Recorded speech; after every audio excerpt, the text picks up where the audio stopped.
এই কথাবার্তাগুলো অথেন্টিক নয়।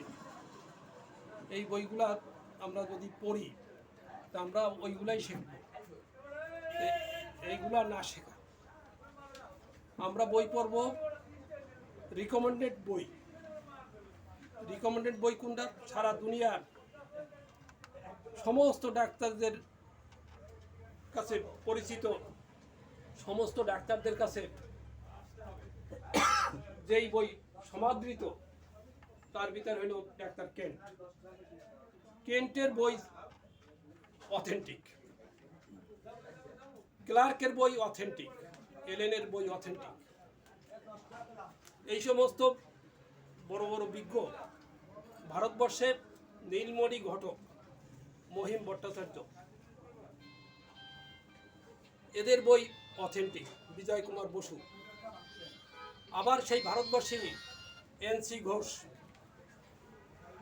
রাধারমন বিশ্বাস, এরকম বহু লেখকরা আছেন যাদের বই বাজারে পাওয়া যায়। এই বইয়ের ভিতরেও অনেক সময় আমাদের বাংলাদেশের আবু বকর সিদ্দিক, আবুল হোসেন, সাবারি, এরকম আরো কি জামান টামান ইত্যাদি অনেক লোকেরা আছেন, বইয়ের অভাব নেই, বাজারে বইয়ের অভাব নেই। কিন্তু এই সমস্ত বই থেকে যদি আমরা নোট নেই এবং সেইটাকে যদি মনে করি যে এটা যথার্থ, অত্যন্ত ভুল করব। আমরা সঠিক জিনিসটাকে আমাদেরকে বুঝতে হবে। সঠিক জিনিসটা কি? অ্যাপিসমেল পূর্বকালেও ব্যবহৃত হতো। যেমন মানুষ আগে বাচ্চাদেরকে চীনামাটির পাত্রে দুধ ঝিনুক দিয়ে খাওয়াইতেন। কেন খাওয়াইতেন? এর একটা ব্যাকগ্রাউন্ড হলো যে ঝিনুক এবং কাচের চীনামাটির পাত্র ঘর্ষণে ক্যালসিয়াম কার্বনেট উৎপন্ন হয়। ওই দুধের সাথে বাচ্চাকে ক্যালসিয়াম কার্বনেট সূক্ষ্ম মাত্রায় খাওয়াইলে তার হাড্ডি শক্ত হবে, সে বিভিন্ন রোগ প্রতিরোধ ক্ষমতা তার ভিতরে গড়ে উঠবে, দ্রুত দাঁতগুলো উঠবে, দাঁতগুলো শক্ত থাকবে। এই মানসিকতা নিয়ে সৃষ্টির আদি থেকে মানুষ এভাবে দুধ পান করাইতো বাচ্চাদেরকে। এই যে সমস্ত ওষুধ আজকের আমরা ব্যবহার করি, এই ওষুধগুলো আদিকাল হইতে ছিল। বিভিন্ন আয়ুর্বেদরা, বিভিন্ন বিজ্ঞ বয়স্করা বিভিন্ন সময় মানুষকে ব্যবহার করাইত। Doctor ML. টাইলার, উনি ওনার বইয়ের ভিতরে একটা ঘটনা লিখছেন যে উনি হোমিওপ্যাথিতে ডাইভার্ট হওয়ার পরে উনি এপিস কখনো ব্যবহার করতেন না। একবার এক ইন্ডিয়ান যাযাবর মহিলা, উনি একটা অসুস্থ বাচ্চা, যেই বাচ্চাটা মরণাপন্ন অবস্থা হয়ে গেছে, কোনো আশা নাই, ফুলে গেছে, শোধ প্রস্রাব বন্ধ হয়ে গেছে, পায়খানা প্রস্রাব দুইটাই বন্ধ, চোখের পাতাগুলো ফুলে ডোবা ডোবা হয়ে গেছে, মানে এক অদ্ভুত কিমাকার অবস্থা। এই বাচ্চা যখন মেডিকেল থেকে ফেরত দিছে, তখন উনি তাকে বেশ কিছু মৌমাছি দিলেন। মৌমাছি দিয়ে একটা বাক্সবন্দি করে কিছু মৌমাছি দিলেন, দিয়ে বললেন যাও এই মৌমাছিগুলো একটা পাত্রে গরম পানির ভিতরে জাল দিবে, যতক্ষণ পর্যন্ত একটা মৌমাছি জীবিত থাকবে ততক্ষণ পর্যন্ত জাল দিতে থাকবে। যখন সব মৌমাছিগুলো মারা যাবে তখন ওই পানিটাকে ছাইকে ওই পানিটা বোতলজাত করবে এবং ওখান থেকে কিছু সময় পর পর ওই বাচ্চাকে পান করাবে। এভাবে যখন করানো হলো, ওই বাচ্চা পায়খানা প্রস্রাব হলো, তার শোধ কমলো, ওই বাচ্চা সুস্থ হয়ে গেল এবং পরবর্তীতে দীর্ঘদিন জীবিত ছিল। মানে এই ঘটনার পরে উনি এপিস ব্যবহার করা শুরু করলেন। এই জন্য আমরা এপিসের চারিত্রিক বৈশিষ্ট্য সেটা যদি আমরা দেখি, তা আমরা দেখব ইহা বাহ্যিক কতগুলো পরিচয় আছে। কি পরিচয় আছে? বেশিরভাগ সময় এদের শরীরে কিছু উদ্বেগ থাকে, র্যাশ থাকে, বিভিন্ন রকমের র্যাশ থাকে। দেখবেন জ্বর হলেই অনেকের র্যাশ ওঠে। এটা আমাদের বেলেডোনার ভিতরে আছে এই অ্যাপিসের ভিতরে আছে, এন্টিমক্রুডের ভিতরে আছে। অনেক শিশুদের জ্বর হইলেই তার শরীরে র্যাশ ওঠে, আমরা অনেক সময় হামও বলি, স্কারলেট বলি, সিডেন হামও বলা হয়। ইংরেজি যত ইউরোপের তারা বলছেন সিডেন হাম। এই সিডেন হাম আমরা যদি জ্বরের সাথে যদি হয় তাহলে আমরা এটা বলি। আবার অনেক সময় এই র্যাশ এমনিও শরীরে মানুষের ওঠে। তো এই ধরনের একটা র্যাশ থাকে, ভীষণ চুলকানি থাকে, হুল ফুটানো যাতনা থাকে। একটু আগে আমাদের মৌলানা বলছেন যে হুল ফুটানো যাতনা থাকে। হ্যাঁ, হুল ফুটানো মানে হলো দীর্ঘ সময় ধরিয়া হুল ফুটাইলে যে যাতনাটা থাকে দীর্ঘ সময় থাকবে, আর ছুঁচ ফোটানোটা ক্ষণিকের তরে। এই হুল ফোটানো যাতনাটা দীর্ঘ সময়, বিষের যে ক্রিয়াটা, এই ক্রিয়াটা দীর্ঘ সময় থাকে। আর কি থাকে বলে, আর স্পর্শকাতরতা থাকবে, তার ভিতরে স্পর্শকাতরতা, এত যাতনা বা ব্যথা যে সেখানে স্পর্শ করা যায় না। এই স্পর্শকাতরতা আমরা অন্য ঔষধেও যেমন পাই হিপার সালভারের ভিতরে, কিন্তু হিপার সালভার অত্যন্ত শীতকাতর আর অত্যন্ত ঘাম থাকে। আর অ্যাপিস থাকে তার বিপরীত, যেমন তার ভিতরে দাহ থাকে, উত্তপ্ততা থাকে এবং আবরণ অসহ্য থাকে, আর ঘাম তেমন থাকে না। আবার ওদিকে তার পায়খানা প্রস্রাবের স্বল্পতা, এমনকি বন্ধও থাকতে পারে। আর কি থাকে এদের ভিতরে, আমরা আরেক ধরনের অবস্থা দেখি, আর্টিকেরিয়া বা ডুমুর ডুমুর একটা অবস্থা, ফুলে ফুলে ওঠা, পোকামাকড়ে, বিষাক্ত পোকামাকড়ে কাউকে আঘাত করলে, কামড় দিলে যেরকম ত্বকের উপরে ফুলে ফুলে ওঠে, ঠিক এই ধরনের একটা ফুলা ফুলা ডোবা ডোবা একটা অবস্থা থাকে। হুল বিদ্যমান এবং জ্বালা, এই জ্বালাটা থাকে প্রচণ্ড। এর রোগগুলি অতি দ্রুত এবং তীব্রতার সাথে আসে। রোগগুলি বিলেডোনার মতো অতি দ্রুত আসে এবং তীব্রতার সাথে আসে। আর কি হয়,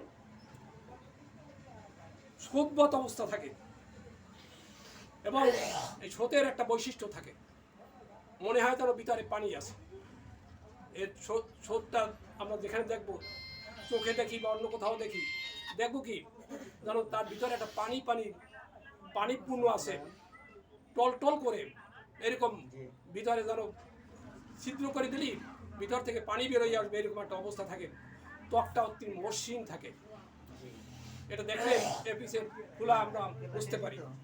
আর কি থাকে, যেটা টিপ দিলে গর্ত হয়ে যায়। অনেক ফুলা আছে টিপ দিলে গর্ত হয় না, কিন্তু এই অ্যাপিসের ফুলা যদি হয় তাই সেটা দেখবো কি যে টিপ দিলে অনেক সময় ধরিয়া ওই জায়গাটা দেবে থাকে, গর্তের মতো হয়ে থাকে।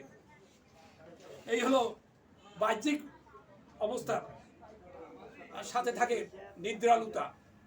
এই নিদ্রালুতা শব্দটার বাংলাটা হলো একটা ঘুম ঘুম ভাব। আমরা এটা অ্যাপিসের ভিতরেও পাই, এই ইসের ভিতরে জেলসিমিয়ামের ভিতরেও পাই, এবং হেলিবোরাস, ওপিয়াম এগুলোর ভিতরেও। কিন্তু ওপিয়ামেরটা তফাৎটা হলো অনেক সময় গভীর নিদ্রার মতো অবস্থা থাকে এবং নাক ডাকার একটা শব্দ থাকে, অ্যাপিসের ওইরকম থাকে না। অ্যাপিসের যে যাতনা বা প্রদাহ এত দ্রুত, এত তীব্রভাবে আসে যে রোগী মূর্ছা হয়ে যায়। মূর্ছা অবস্থায়, অর্থাৎ সে কমায় চলে যায়, হুঁশ জ্ঞান তার থাকে না, এরকম অবস্থার সৃষ্টি করে। এইগুলো হলো অ্যাপিসের বাহ্যিক বৈশিষ্ট্য। মানসিক অবস্থাটা হলো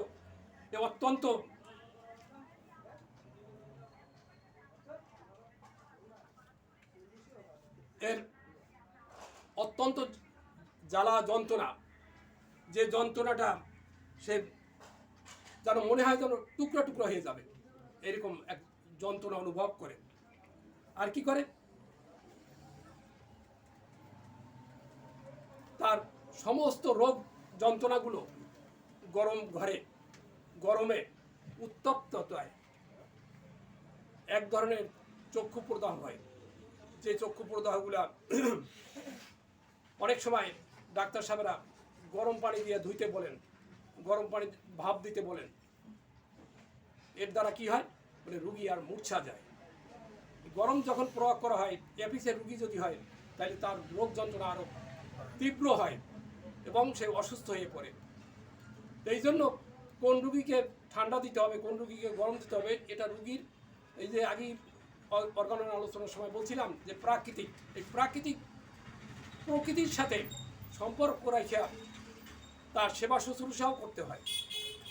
যখন অ্যাপিসের রুগী হয়, যদি সেই রুগীকে যদি গরম পোশাক পরানো হয়, তাহলে সে রুগী অসুস্থ হয়। যদি তাকে মাথা আবৃত করা হয়, সে অসুস্থ হয়। যদি তার শরীরে গরম পানি ঢালা হয়, গরম পানি দিয়ে গোসল করানো হয়, শিশুদেরকে অনেক সময় অসুস্থ হলে আমরা শিশুকে গরম পানি দিয়ে গোসল করাই। তুমি ভিতরে আসো, তুমি ভিতরে আসো।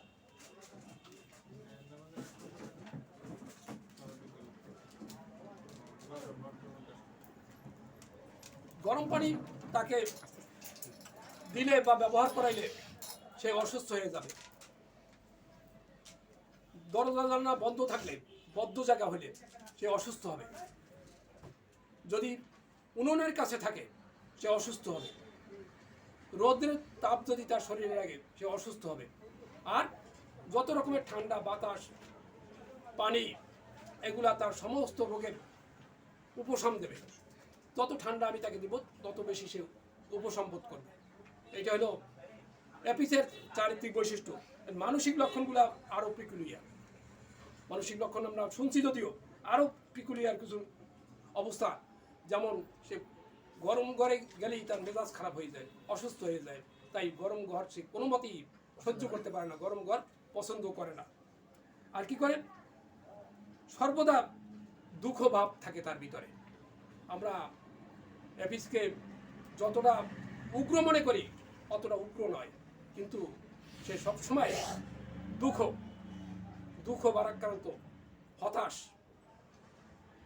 যে এমন দুঃখ যে সবসময় সে একটা কান্না ভাব থাকে তার ভিতরে।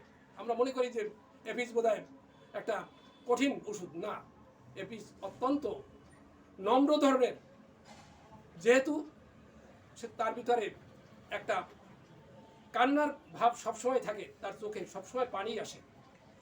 যখনই সে কোনো কিছু করতে যায়, বলতে যায়, তখনই তার চোখে পানি আসে। এটা আমরা পালসিটিলিয়ার ভিতরেও পাই, সিপিআর ভিতরেও পাই, কিন্তু এই অ্যাপিসের ভিতরেও এই অবস্থাটা আমরা দেখি যে তার ভিতরে একটা দুঃখ ভাব থাকে। কোনো আনন্দ অনুষ্ঠান সে ভোগ করে না।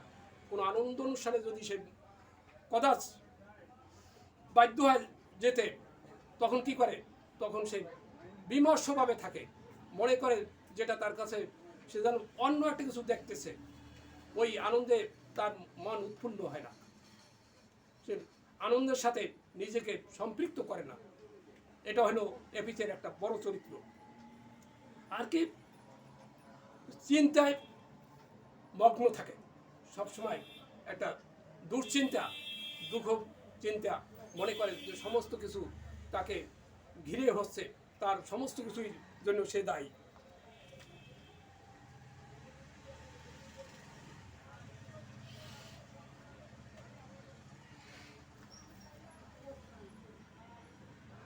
অ্যাপিসের রুগীরা সাধারণত খুব ট্যালেন্ট হয় না।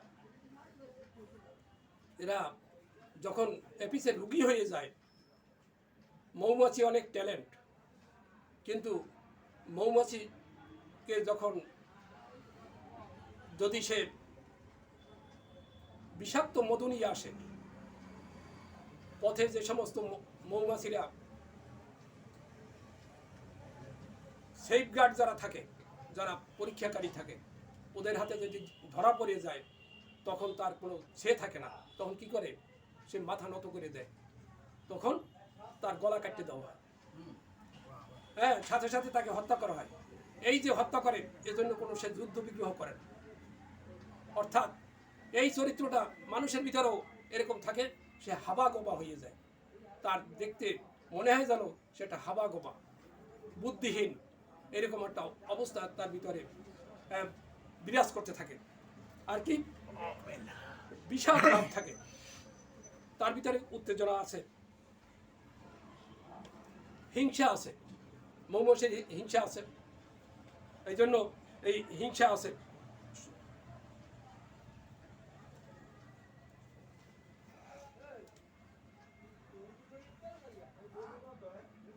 আর এই সমস্ত আনন্দ অনুষ্ঠানে সে উদাসীন থাকে।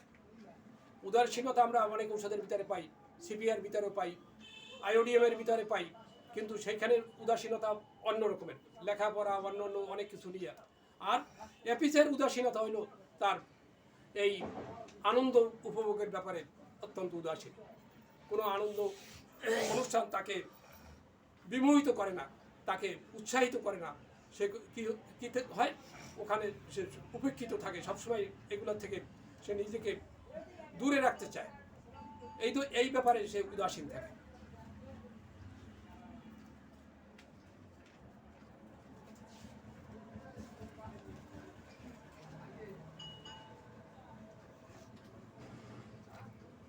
বিশেষ করে মহিলারা এবং শিশুরা অনেক সময় নির্বোধ হয়ে যায় আর রোগ যন্ত্রণায় তারা মূর্ছা যায়।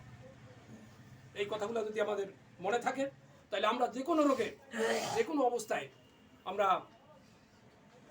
প্রয়োগ করতে পারবো। তো সবচেয়ে বেশি প্রয়োগ হয় এপিস চোখের ব্যাপারে।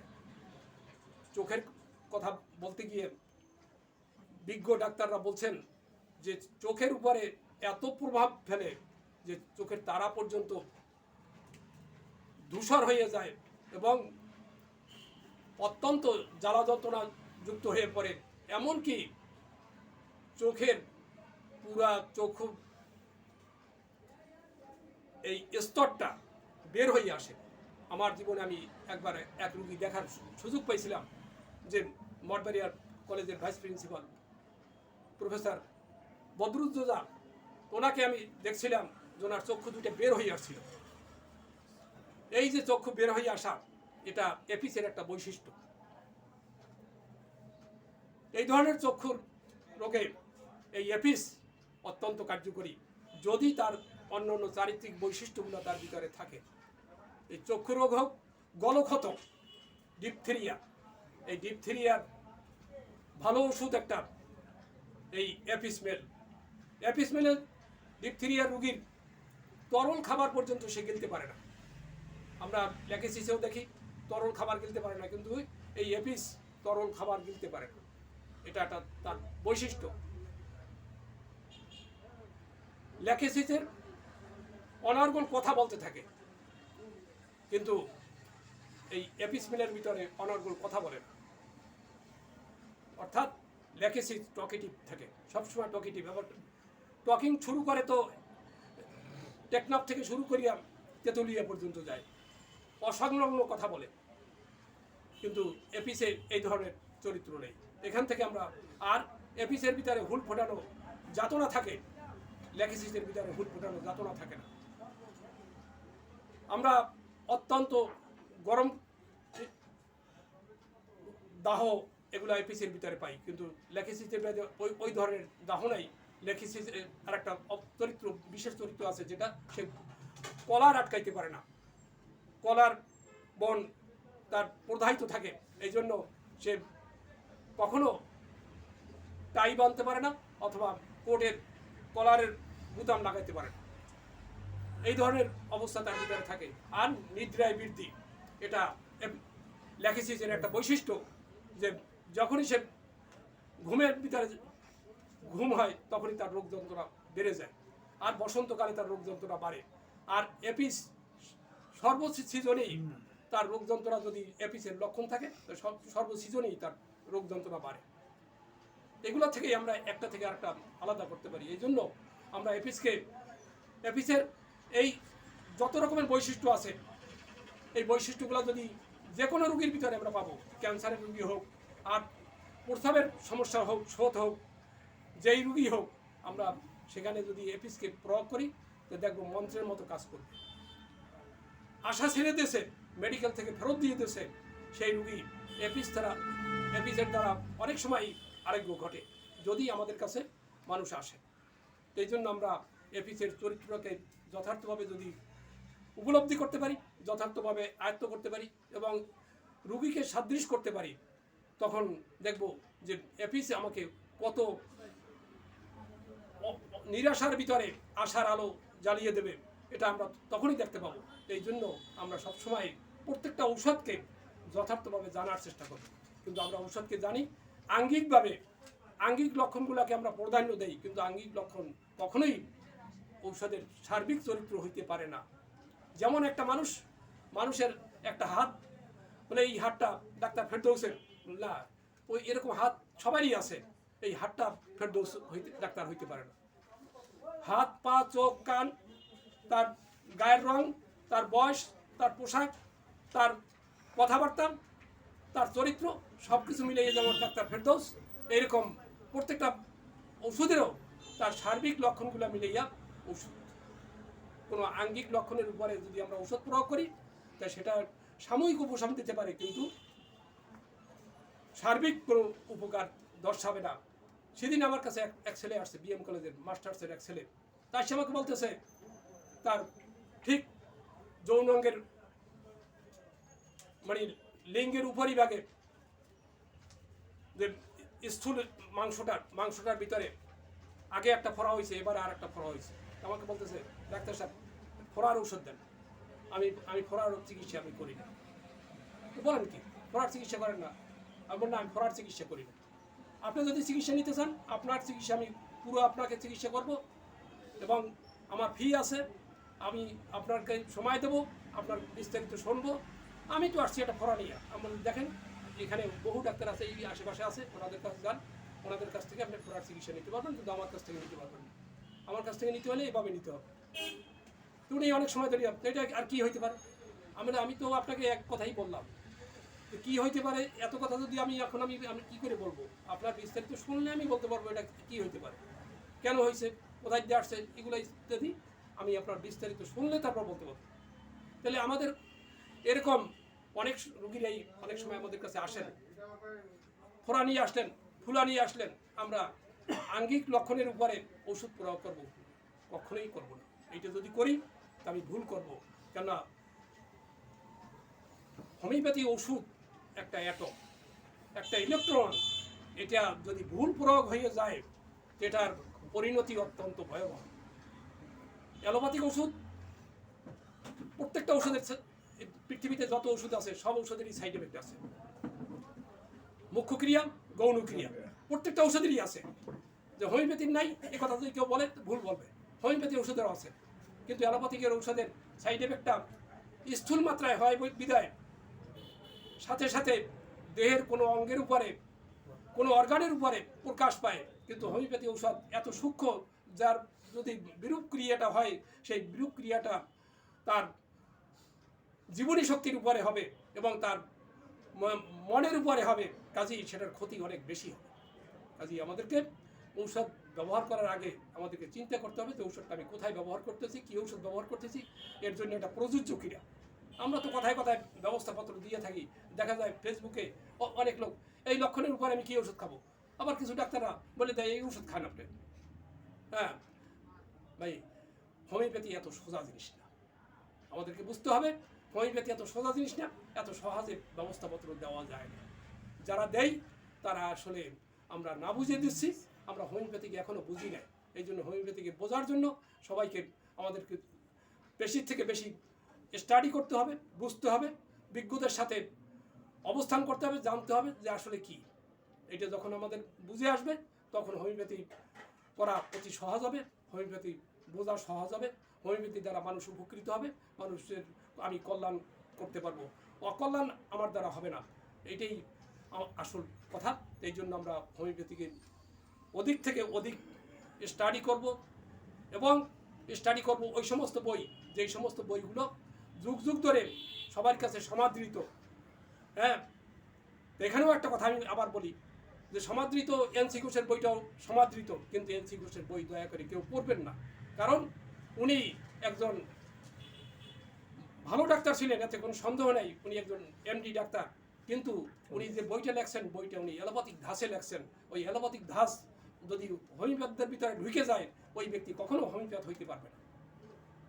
এই জন্য প্র্যাকটিশনার গাইড এবং এনসি ঘোষের বই আপনারা কখনো ব্যবহার করেন না, প্রয়োগ করে এই সামনে নিয়েন না।